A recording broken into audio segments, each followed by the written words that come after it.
Hello बच्चों, कैसे हैं आप? सब बढ़िया। तो स्टार्ट करते हैं अपन क्लास 12 का चैप्टर नंबर 2। फर्स्ट चैप्टर अपना कंप्लीट हो चुका है। आपको यदि चैप्टर नंबर 2 ढंग से अच्छी तरह से क्लियर करना है तो आप फर्स्ट चैप्टर के जितने भी वीडियोज हैं सभी देख डालें एक बार, तो आपको चैप्टर नंबर 2 में कोई भी तकलीफ नहीं होने वाली है। ठीक है, ओके। आपने फर्स्ट चैप्टर के अंदर कौन कौन सी चीज़ें पढ़ी, उनका फिजिकल मीन भी समझा कि क्या ज़रूरत थी, और वो जो भी अपन वहाँ पे सभी चीज़ों के बारे में स्टडी कर रहे थे उन सभी के फॉर्मूले, डेफिनेशन, सब चीज़ें अपन ने वहाँ पे डिस्क्राइब करी। और साइंस के अंदर उन चीज़ों की क्या रिक्वायरमेंट थी वो सारी चीज़ें अपन ने देखी। सबसे पहले आपने देखा था वहाँ पे विद्युत आवेश के बारे में देखा था कि आवेश क्या होता है। तो हमने बताया आपको, वहाँ पे हमने डिस्कशन किया वहाँ पे कि आवेश होता है वो प्रॉपर्टी होती है, किसी पदार्थ की प्रॉपर्टी होती है, और वो किस वजह से आती है, वो आपको इलेक्ट्रॉन के लेन देन से आती है, वो सब आप जानते हैं फर्स्ट चैप्टर से। उसके बाद में आपने पढ़ा विद्युत बल के बारे में पढ़ा। ठीक है, विद्युत बल क्यों लगता है कि एक आवेश दूसरे आवेश पे बल क्यों लगाता है, उसका रीजन हमने ढूंढा तो वो मिला हमें विद्युत क्षेत्र कि वो आवेश अपने चारों ओर एक क्षेत्र का निर्माण करता है। उसके कारण वह दूसरे आवेशों को बल लगाता है, मतलब एक दूसरे पे सभी बल लगाता है। ठीक है, उसके बाद में हमने फ्लक्स के बारे में पढ़ा कि फ्लक्स क्या होता है। तो हमने देखा कि फ्लक्स है वो कोई, हम जब कोई आवेश अपने चारों ओर विद्युत क्षेत्र बनाता है तो वहाँ पे हम कोई एक परत रख देते हैं, या जो भी अपने पास कोई एक एरिया ऐसी कोई बंद वस्तु रख देते हैं, या बंद होना चाहिए या ऐसे रख देते हैं, तो उससे संबंधित कितना विद्युत क्षेत्र है उसे हम बोल देते हैं विद्युत फ्लक्स बोल देते हैं। ठीक है, इसके अलावा हमने द्विध्रुव के बारे में पढ़ा कि हम जब कोई दो आवेश समान परिमाण के होने चाहिए, विपरीत प्रकृति के होने चाहिए, उनको रखते हैं तो उनकी वजह से बल आघूर्ण वो सारी चीजें हमने देखी थी, वो आप देख लेना फर्स्ट चैप्टर में। ठीक है, और गाउस के नियम से हमने विद्युत क्षेत्र के मान देखे थे अलग अलग आकृति की वजह से। मतलब हमारे पास कोई रेखीय तार है, कोई पट्टिका है, परत है, गोले हैं, कुचालक है, चालक है, खोखला है, वो सभी की वजह से देखा था।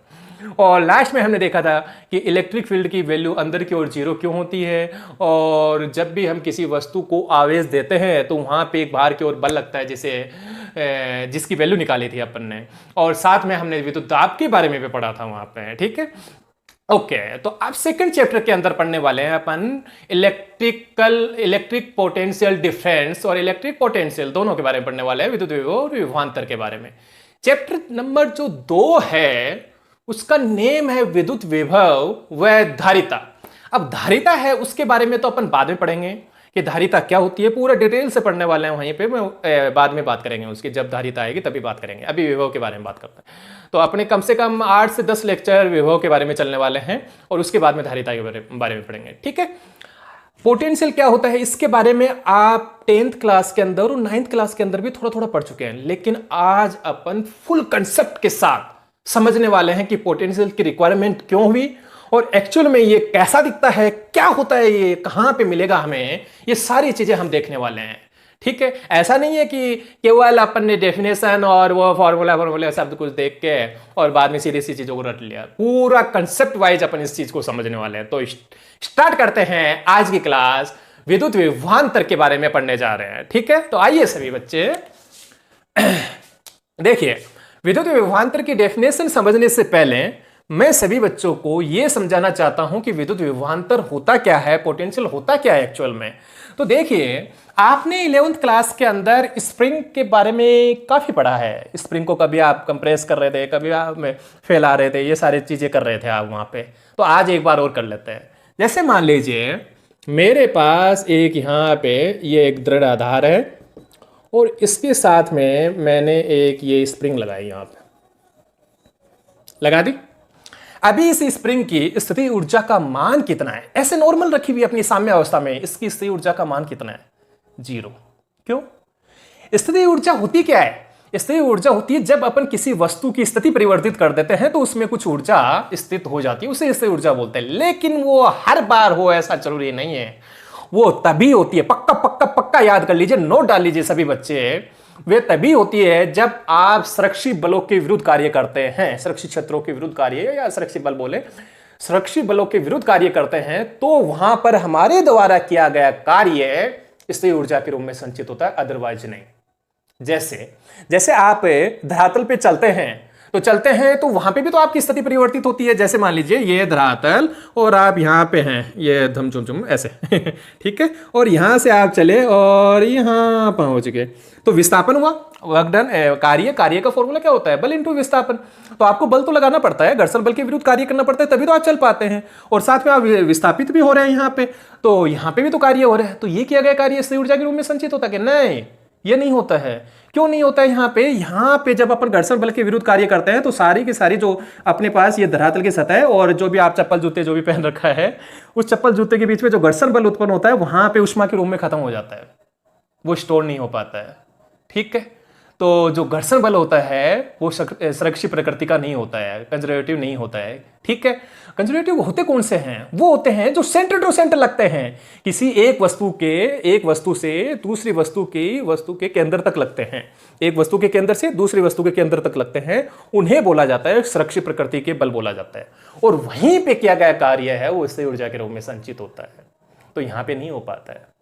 ठीक है, यदि यहाँ होता तो आप जैसे ही रुकते हैं, कहीं भी रुकते हैं, तो कुछ समय बाद में वापस अपने आप चलने लग जाते हैं, आपको फोर्स ही लगाना नहीं पड़ता, इससे ऊर्जा की वजह से स्थिति परिवर्तित हुई है। ठीक है एक और एग्जांपल से आपको अच्छी तरह से समझाने की कोशिश करता हूं। जैसे आपने देखा होगा धरातल से कोई एक वस्तु को आपने यहां खड़े हैं और एक आपने बॉल पकड़ रखी है, उसको उछाल दिया ऊपर की ओर, उछाल दिया, जैसे उछाला यहां तक गई मैक्सिमम। अब क्या हुआ, ये यहां से आई और नीचे एक कार खड़ी है, ये कार है जो शर्मा जी की है शर्मा जी की कार खड़ी है। अब ये बॉल आई और नीचे शर्मा जी की कार के जो शीशा था उस पर जाके टकराई और शीशे को तोड़ डाला। आप तो गए कान से आप। ठीक है, तो शीशे को तोड़ डाला, तो तोड़ने में वहां पे उसने फोर्स अप्लाई किया, राइट, और वहां पे या तो शीशे को तोड़ डाला या छत पे उसकी जो वो छत है उस पे गिरी, तो वो कुछ उसको दबा दिया अंदर, तो उसको डिस्प्लेस किया और साथ में फोर्स अप्लाई किया, मतलब वर्क डन किया, मतलब वर्क किया उसने, इस बॉल ने कुछ वर्क किया इसने कुछ वर्क किया। तो इसके पास जो वर्क करने के लिए एनर्जी आई वो कहां से आई? बात बताइए, कहां से आई ये एनर्जी? ये एनर्जी आई जब आपने इसको यहां से उछाला था, तो जैसे जैसे ये ऊपर की ओर जा रही थी इसकी स्थिति परिवर्तित हो रही थी। स्थिति परिवर्तित होने की वजह से इसके अंदर स्थिर ऊर्जा संचित हो रही थी। क्यों? क्योंकि ये गुरुत्वाकर्षण बल के विरुद्ध जा रही थी। गुरुत्वाकर्षण बल कैसे लगता है? नीचे की ओर लगता है, और ये कैसे जा रही थी? ऊपर की ओर जा रही थी। गुरुत्वाकर्षण बल के विरुद्ध किया गया कार्य इसके अंदर स्थिर ऊर्जा में संचित हो गया और फिर ये आके इस पे अप्लाई किया इसने। इसी बात को आप ऐसे समझ सकते हैं, शर्मा जी की कार पे आप किसी बॉल को ले जाके ऐसा रख देते हैं, ऐसे रख दिया आपने, तो कुछ नहीं होने वाला है। शर्मा जी की कार पे बिल्कुल भी फर्क नहीं पड़ेगा। क्यों नहीं फर्क पड़ेगा? क्योंकि उस बॉल के पास कार्य करने के लिए कुछ एनर्जी नहीं है। एनर्जी कब आती है? जब स्थिति परिवर्तित होती है। समझ रहे हैं ना बात आप? ठीक है, ओके, तो ये बात आप समझ चुके हैं यहाँ पे। ठीक है, ये कितनी होती है भाई? जब गुरुत्वाकर्षण बल के विरुद्ध कार्य करते हैं तो mgh होती है। इसके बारे में आप 11th क्लास के अंदर पढ़ चुके हैं। ये जो स्प्रिंग दे रखी है इसके बारे में बात करते हैं। अभी इस स्प्रिंग की स्थिर ऊर्जा कितनी है? 0। ये अपन पहले बोल चुके हैं। ओके, अब मैं क्या करता हूं, मेरे मन में कुछ नोटी हरकत करने का मन हुआ, तो मैंने यहां पे इस पे फोर्स अप्लाई किया। जैसे मैं इस पे फोर्स अप्लाई करूंगा, अभी तक इसके पास पोटेंशियल एनर्जी कितनी है? 0। अब मैं क्या करता हूं, इसको थोड़ा डिस्प्लेस करके यहां तक ले आता हूं,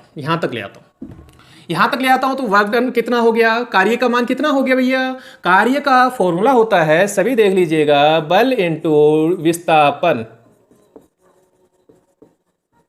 यही होता है। ठीक है, तो डिस्प्लेस भी हुआ, फोर्स भी लगा और डिस्प्लेस भी हुआ। तो फोर्स लगा, डिस्प्लेस हुआ, और यहां पे आप ये जो स्प्रिंग का जो प्रत्यानयन बल है उसके विरुद्ध कार्य करते हैं आप वहां पे। ठीक है, स्प्रिंग बल उसके विरुद्ध कार्य करते हैं। तो एफ और डिस्प्लेसमेंट, तो यहां पे हमारे पास कुछ एनर्जी स्टोर होनी चाहिए। किसके अंदर? इस स्थिर ऊर्जा के अंदर, क्योंकि आपने कार्य किया ना, तो वो एनर्जी कहां स्टोर होनी चाहिए? इस स्प्रिंग के अंदर।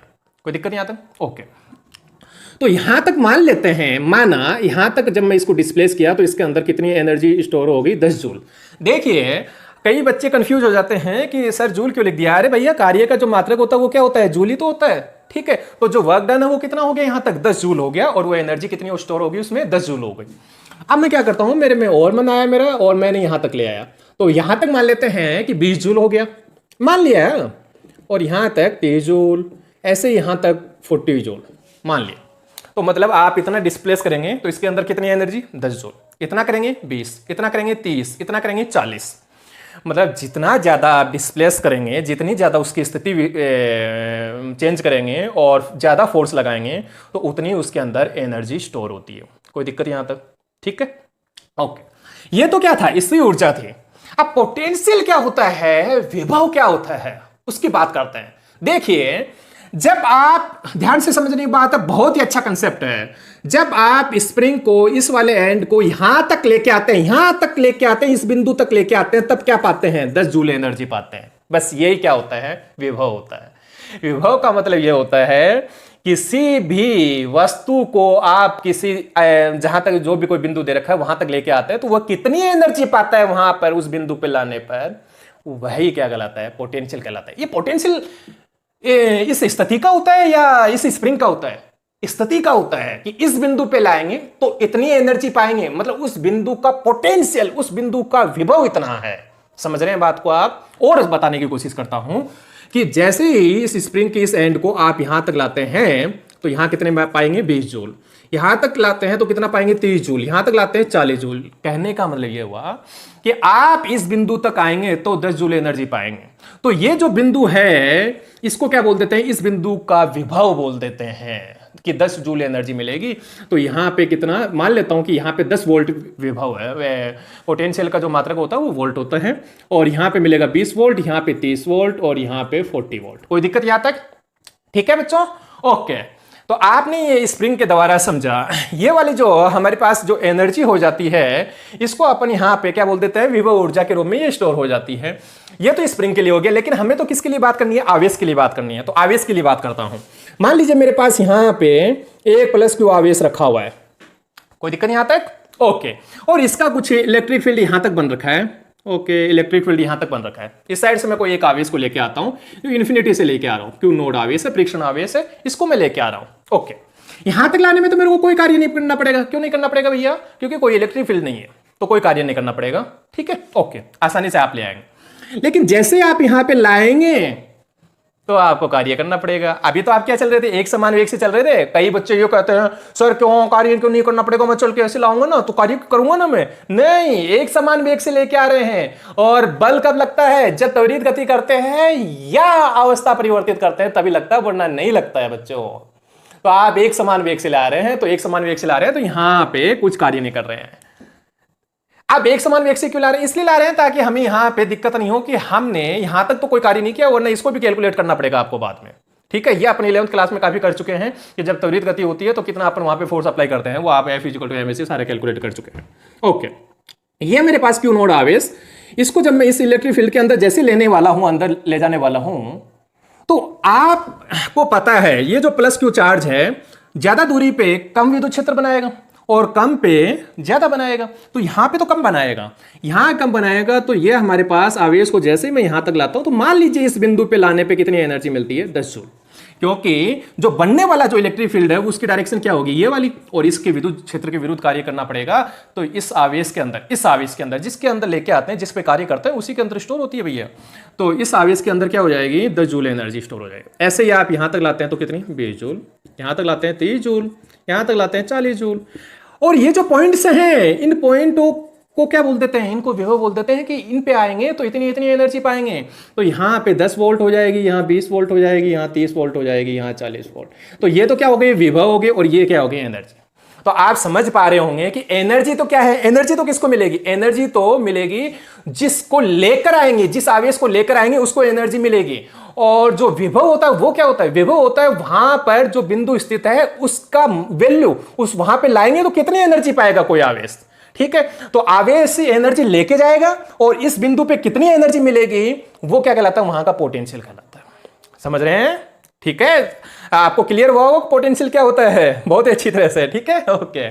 जैसे आप मार्केट के अंदर जाते हैं, कोई बैटरी वगैरह खरीदते हैं तो उस पर लिखा हुआ होता है कि ये जो बैटरी है वो 9 वोल्ट की है या 10 वोल्ट जो भी है, तो 9 वोल्ट लिखा हुआ है। मोस्टली ऐसे छोटी वाली बैटरी आती है वो 9 वोल्ट की आती है। तो 9 वोल्ट का मतलब क्या होता है कि आप यहाँ पे कोई एक सर्किट बनाएंगे तो आपका जो चार्ज होगा यहाँ पे, जो पॉजिटिव नेगेटिव टर्मिनल है, पॉजिटिव टर्मिनल को 9 वोल्ट का पोटेंशियल मिलेगा वहां पे। मतलब 9 वोल्ट के बराबर जो एनर्जी होगी वो उसको मिलेगी।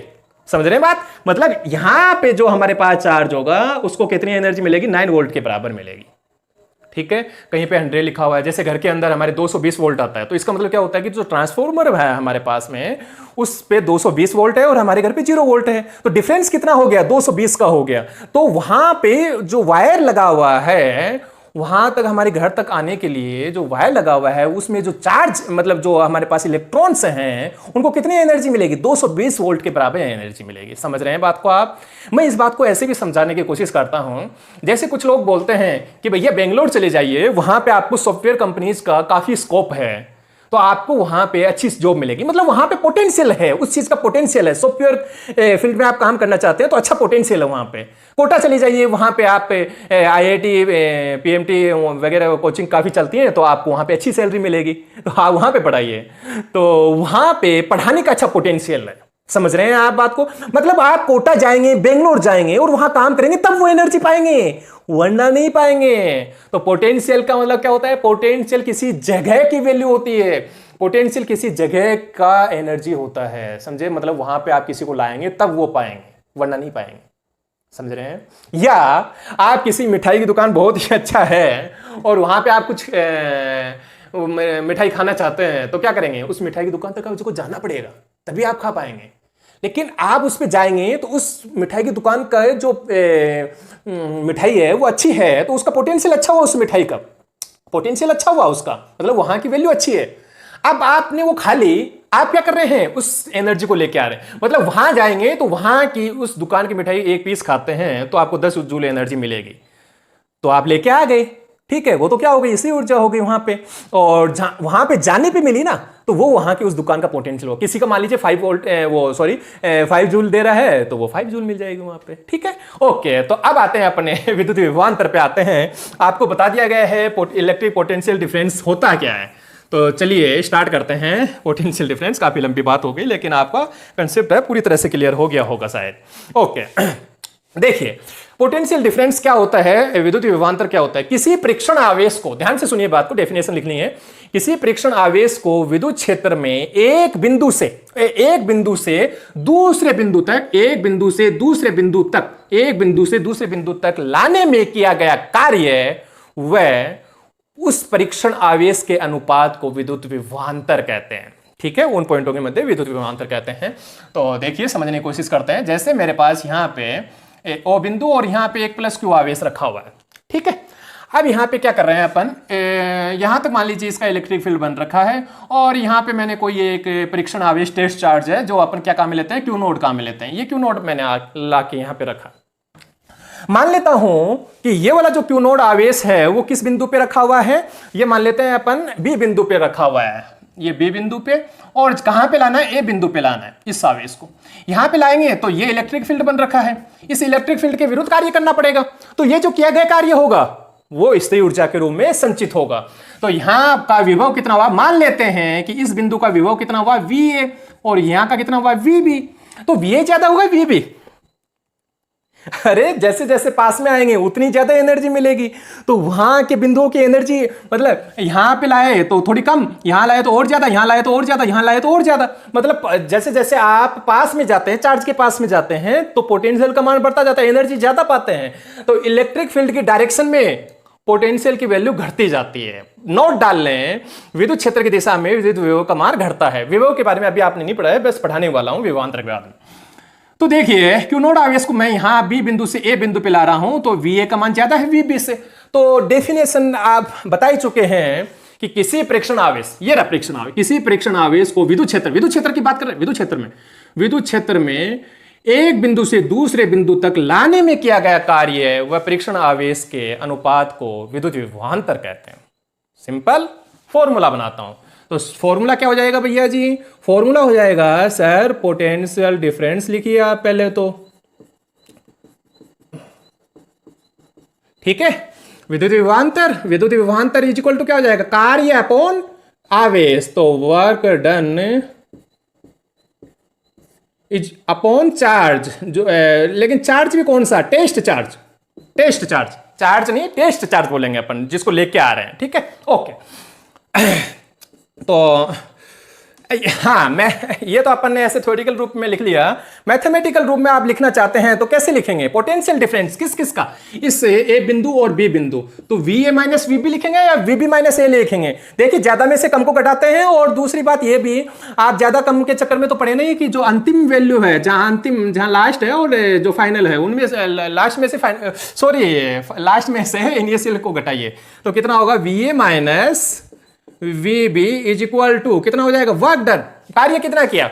इस क्यू नोड आवेश को लेके आए कहां से कहां तक? बी बिंदु से ए तक, तो डब्ल्यू बी टू ए। कोई दिक्कत? ओके, तो आप एक बार ऐसे लिख देते हैं डब्ल्यू बी ए और ये क्यू नोड, ये लीजिए, ये फॉर्मूला बन गया। ठीक है, कोई दिक्कत किसी को? और आप ऐसे लिखना चाहते हैं कि थोड़ा सा और डिस्क्राइब करना चाहते हैं इसको, potential difference between A and B, इसको क्या लिखेंगे? W B to A upon Q naught. मतलब देखिए ध्यान से, कई बच्चे कंफ्यूज हो जाते हैं, ए माइनस बी किया यहाँ पे, फिर बी ए कर दिया। इसका मतलब है कि V A minus V B, मतलब अंतिम वैल्यू ए थी और प्रारंभिक वैल्यू ये थी, और यहाँ बी ए क्यों किया? कि बी से ए तक जा रहे हैं इसलिए किया। कोई दिक्कत यहाँ तक? ठीक है, ओके। तो ये तो अपने पास फॉर्मूला बन गया इसका।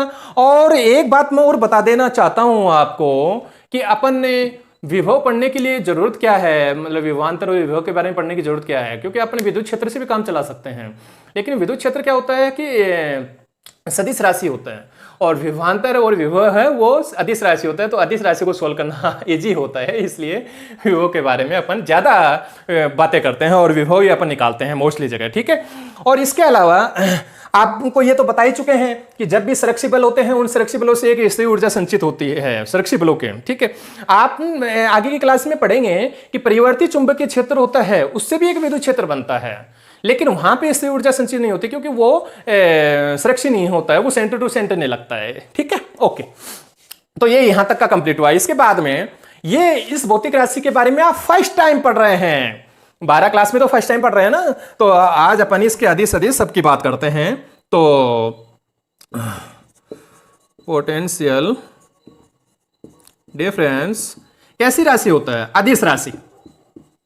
कोई डायरेक्शन नहीं होती है। क्यों डायरेक्शन नहीं होती है? अरे भैया सीधी सी बात है, आप पॉइंट पे सिर्फ ये कह रहे हैं कि इस पॉइंट पे आएंगे तो इतनी एनर्जी मिलेगी, इस पॉइंट का पोटेंशियल इतना है, तो कोई डायरेक्शन थोड़ी बताने की आवश्यकता है, नहीं है ना। और वैसे भी फॉर्मूले से देख सकते हो, कार्य भी अदिश राशि और क्यू नोड है वो भी अदिश राशि, तो अदिश राशि आएगा रिजल्ट। ओके, इसके बाद में बात करते हैं, मात्रक की बात करते हैं। तो मात्रक क्या होगा? मात्रक आप फॉर्मूले से बनाना चाहते हैं तो क्या हो जाएगा भैया जी? Joule upon coulomb. ठीक है, एक होता है वोल्ट हो जाता है, एक जूल अपॉन कूलाम हो गया, और दूसरा क्या हो गया हमारे पास? एक वोल्ट हो गया। आप इसके अलावा स्टेट कूलाम भी यूज कर सकते हैं, जो स्टेट कूलाम भी यूज कर सकते हैं। ये सीजीएस मात्रक होता है, और इसकी जो वैल्यू होती है स्टेट कूलाम की, 1 volt is equal to 1 upon 3000। 1 volt is equal to statcoulomb. ठीक है, 1 अपॉन 3000 कूलाम। ठीक है, स्टेट कूलाम। ठीक है, ओके। इसके बाद में डायमेंशन की बात करते हैं। विमा क्या होगी? विमा m की पावर 1, l की पावर 2, t की पावर -3, a की पावर -1। कैसे निकाली? कार्य की विमा रखिए, कार्य की नहीं आती तो फॉर्मूला बल इंटू विस्थापन, बल की नहीं आती तो फिर F is equal to M में लगाइए, जो भी लगाते जाइए। तो कार्य की रखिए और उसके बाद में आवेश की रखिए, और कैलकुलेट करेंगे तो ये प्राप्त करेंगे। ठीक है, ओके। इसके बाद में आगे बढ़ते हैं। यदि इफ आप यहां पे Q naught is equal to 1 coulomb करते हैं, मतलब यूनिट चार्ज कर दें, एकांक आवेश कर दें, एकांक परीक्षण आवेश को लेके आ रहे हैं, और जो किया गया जो कार्य है वो 1 जूल प्राप्त हो, तो V A minus V B is equal to कितना हो जाएगा भैया जी? 1 जूल अपॉन 1 कूलाम, मतलब 1 वोल्ट। तो 1 वोल्ट की यहां से डेफिनेशन बना सकते हैं आप किस प्रकार से? एकांक परीक्षण आवेश, एकांक बोलना जरूरी है यहां पे, एकांक परीक्षण आवेश को किसी विद्युत क्षेत्र में एक बिंदु से दूसरे बिंदु तक ले जाने में किया गया कार्य यदि 1 जूल है, तो उन दोनों बिंदुओं के मध्य का विभवांतर कितना होगा? 1 वोल्ट होगा। ठीक है, तो ये अपन ने 1 वोल्ट की डेफिनेशन बना ली। अब इसके बाद में अपन देखने जा रहे हैं, ये तो अपने कंप्लीट हो गया है इलेक्ट्रिक पोटेंशियल डिफरेंस। इसके बाद में इलेक्ट्रिक पोटेंशियल देखते हैं। थोड़ी आज की क्लास लंबी हो गई है, कोई दिक्कत नहीं। देखिए पोटेंशियल डिफरेंस आपने ढंग से पढ़ लिया है, तो पोटेंशियल इलेक्ट्रिक पोटेंशियल के अंदर कोई चेंजेस नहीं है, केवल यहाँ पे अपन क्या करते हैं, आवेश को इन्फिनिटी से लेके आते हैं, अनंत से लेके आते हैं। जैसे ये मेरे पास एक प्लस क्यू आवेश, वापिस से वैसे ही प्लस क्यू आवेश ओ बिंदु पे रखा हुआ है, और कोई एक आवेश है जिसको इन्फिनिटी से लेके आ रहे हैं क्यू नोड को, और आप इस आवेश की वजह से जो विद्युत क्षेत्र बन रखा है उसके अंदर ला के रखते हैं, यहाँ पे ला के रखते हैं। और ये मान लेते हैं ए बिंदु है और ये इन्फिनिटी वाला वो बी बिंदु था, और जिसको अपन ने अभी बी बोल देता हूँ, जिसको अपन इन्फिनिटी बोल रहे हैं, ठीक है। ओके, अब डेफिनेशन क्या बनाएंगे, अब बोलेंगे किसी प्रेक्षण आवेश को, ये जो प्रेक्षण आवेश, किसी प्रेक्षण आवेश को जो अनंत पे स्थित है, किसी प्रेक्षण आवेश को अनंत से किसी विद्युत क्षेत्र में, इसके किसी विद्युत क्षेत्र में किसी दिए गए बिंदु तक लाने में किया गया कार्य, वह प्रेक्षण आवेश के अनुपात को क्या कहा जाता है, विद्युत विभव कहा जाता है। इस बिंदु का विद्युत विभव कहा जाता है। मैं वापिस से बोल रहा हूं, किसी प्रेक्षण आवेश को अनंत से किसी विद्युत क्षेत्र में दिए गए बिंदु तक लाने में किया गया कार्य, वह प्रेक्षण आवेश के अनुपात को विद्युत विभव कहते हैं। इतना ही डिफरेंस है। वहां पे विभवांतर की बात करते हैं तो दो बिंदुओं के मध्य की बात करते हैं, वो दोनों बिंदु कहां पे होते हैं, विद्युत क्षेत्र में ही होते हैं। और यहां पे एक बिंदु कहां पे होता है, इन्फिनिटी पे होता है, एक विद्युत क्षेत्र में होता है, ठीक है। ओके, तो फॉर्मूला बनाएंगे तो वापिस से यहां पे बनाएंगे electric potential is equal to, क्या हो जाएगा, ऊपर तो आ जाएगा कार्य और नीचे क्या आ जाएगा, जो भी आप जिस भी चार्ज को लेके आए हैं, टेस्ट चार्ज को लेके आए हैं, ठीक है वो।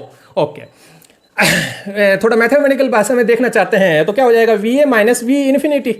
ओके, वर्क डन कितना होगा, वर्क डन बोल देता हूं कि डब्ल्यू इन्फिनिटी ए अपॉन क्यू नोट। कोई दिक्कत यहां तक। ओके, देखिए इन्फिनिटी पे पोटेंशियल की वैल्यू कितनी होती है, 0 होती है, तो V A is equal to क्या लिखा जाएगा, W infinity A Q naught. इसका मतलब क्या होता है, इन्फिनिटी टू ए, ठीक है। तो ये हमारे पास ए पॉइंट का पोटेंशियल आ गया, ठीक है, विभव आ गया। इन्फिनिटी पे 0 क्यों बोला, 0 इसलिए बोला कि इसका जो प्रभाव है, इस आवेश का जो प्रभाव है वो केवल यहीं तक ही है। मतलब इसके अंदर लाएंगे तब तो आपको एनर्जी मिलेगी, यहां एनर्जी नहीं मिलेगी, यहां एनर्जी नहीं मिलेगी, यहां एनर्जी नहीं मिलेगी। तो यहां पे इसका पोटेंशियल कितना हुआ, 0 हुआ, सीधी सी बात है, ठीक है। तो पोटेंशियल का मतलब समझ रहे हैं ना, कहां 0 किया अपन ने, वहां 0 किया जहां पे उसकी वजह से कुछ एनर्जी नहीं मिली, इसलिए 0 कर दिया, ठीक है बच्चों। ओके, अब इसके बाद में आप व्यापक रूप से लिखना चाहते हैं तो क्या लिख सकते हैं, जैसे ए बिंदु, इस ए बिंदु के लिए बात की, मान लीजिए कोई भी कहीं पे भी बिंदु हो सकता है, तो क्या लिख सकते हैं, सीधा ऐसा formula V is equal to W upon Q naught L. यही पड़ता है जैसे ज्यादातर मोस्टली आप, ठीक है। यहां तो अपन ने बता दिया इन्फिनिटी से लेके आ रहे हैं, वैसे भी विभव की बात करते हैं तो इन्फिनिटी से ही लेके आते हैं, ठीक है। ओके, अब मात्रक, विमा और अदिश सदिश वो सेम टू सेम वैसे ही हैं जैसे आपने विभवांतर के अंदर पढ़े हैं। एक्चुअल में देखिए, इलेक्ट्रिक पोटेंशियल नाम की कोई चीज नहीं होती है, पोटेंशियल डिफरेंस ही होता है। यहां पे भी आप पोटेंशियल डिफरेंस ही देख रहे हैं, लेकिन जो इन्फिनिटी पे होता है उसका वैल्यू कितना हो जाता है, 0 हो जाता है। इसलिए आप इस बिंदु का विभव बोल देते हैं, इसे विभव बोल देते हैं। आप इसको विभवांतर भी कह सकते हैं, ठीक है। ओके, इसके बाद में अपन ऐसे बात करते हैं कि ये तो आपको बता ही चुके हैं, इलेक्ट्रिक फील्ड की डायरेक्शन में ये नोट लगाना जरूरी है। इलेक्ट्रिक फील्ड की डायरेक्शन ये है और ये पोटेंशियल इस साइड में इंक्रीज हो रहा है, तो इलेक्ट्रिक फील्ड की दिशा में इलेक्ट्रिक पोटेंशियल क्या होता है, डिक्रीज होता है, और विपरीत दिशा के अंदर इंक्रीज हो जाता है, ठीक है। ओके बच्चों, इसके बारे में बात करते हैं। विभव है वो किस किस पे निर्भर करता है हमारे पास, तो विभव निर्भर करता है कि जो भी हमारे पास कोई भी कंडक्टर है जिसको आपने चार्ज दे रखा है, कितना चार्ज दे रखा है उस पर डिपेंड करता है। ज्यादा चार्ज होगा ज्यादा इलेक्ट्रिक फील्ड बनेगा, ज्यादा इलेक्ट्रिक फील्ड बनेगा ज्यादा कार्य करना पड़ेगा उसके विरुद्ध। तो वहां पे एक तो चार्ज भी डिपेंड करता है कि अपन ने वहां पे उसको चार्ज कितना दे रखा है, ठीक है। एक डिपेंड करता है उसकी साइज पे डिपेंड करता है कि वो साइज है वो कैसी है, मतलब बड़ी है छोटी है, उस पर भी डिपेंड करता है। ज्यादा साइज होगी तो पोटेंशियल है वो वैल्यू कम हो जाती है। इस चीज के बारे में मैं आपको आगे क्लासों में और ज्यादा डिस्क्राइब करने वाला हूं इन चीजों को, ठीक है। इसके अलावा यहां पे हमारा जो मीडियम है, बीच का जो मीडियम है उस पर भी डिपेंड करता है, क्योंकि यदि चार्ज आपने ज्यादा दे दिया और मीडियम कुछ ऐसा डाल दिया कि इलेक्ट्रिक फील्ड यहां तक बहुत ही कम बन रहा है, तो कार्य भी कम करना पड़ेगा और पोटेंशियल भी क्या हो जाएगा, इसका कम हो जाएगा, ठीक है। इसके अलावा यहां पे कोई दूसरा, जैसे ये हमारे पास एक पॉजिटिव चार्ज है और दूसरा आपने यहां पे कोई एक नेगेटिव चार्ज ले लिया, तो उसकी वजह से पोटेंशियल, उसकी वजह से विभव की वैल्यू है वो कम हो जाती है। इसके बारे में मैं आपको धारिता के अंदर पढ़ाऊंगा, बहुत ही अच्छी तरह से क्लियर होने वाला वहां पे। तो बच्चों जो भी आपका कोई डाउट है वो कमेंट्स के अंदर डाल दें, और इस क्लास के अंदर पोटेंशियल और पोटेंशियल डिफरेंस में आपको कोई भी डाउट रह गया है तो आप पूछ सकते हैं। वैसे ऑलमोस्ट कंप्लीट कर दिया गया है फुल्ली कंसेप्ट के साथ में, कहीं पे भी कोई डाउट होना नहीं चाहिए, है तो आप पूछ लीजिएगा। ओके, आज की क्लास यहीं पे समाप्त करते हैं। टाटा।